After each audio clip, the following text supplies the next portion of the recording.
Assalamualaikum warahmatullahi wabarakatuh. Teman-teman dan sahabatku semuanya, selamat datang di channel Bunda Sulistiowati. Dan di sini saya akan membagikan pengetahuan tentang khasiat bunga belimbing wuluh.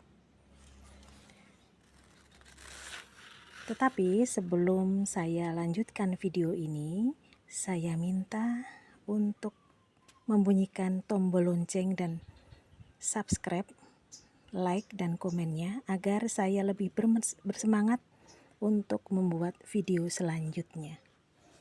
Terima kasih. Sahabatku,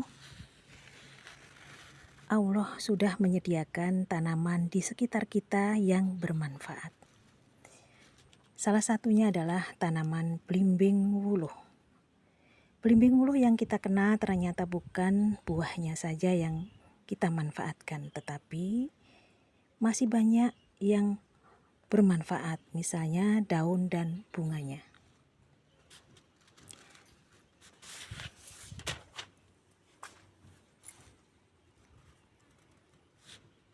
Bunga belimbing wuluh memiliki banyak khasiat, antara lain mengobati batuk, mengatasi asam urat dan kolesterol, mengobati jerawat, mencerahkan kulit, mengatasi demam dan flu, mengatasi alergi, mengatasi obesitas, dan mengontrol hipertensi.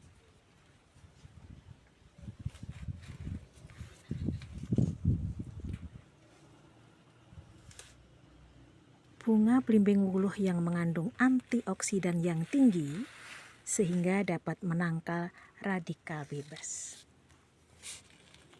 Cara membuat ramuan belimbing wuluh untuk mengobati batuk.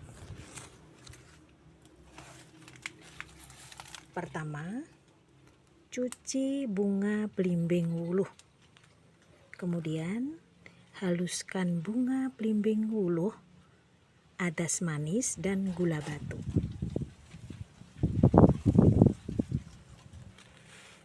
Masukkan air, kemudian rebus hingga airnya berubah berwarna kemerahan.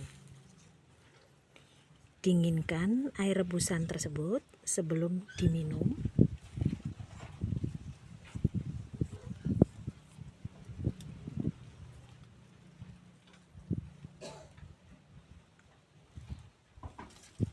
Minum ramuan herbal tersebut 1-2 kali sehari. Jika batuk berlanjut, tidak juga reda, sebaiknya mengunjungi dokter untuk menjalani pemeriksaan lebih lanjut.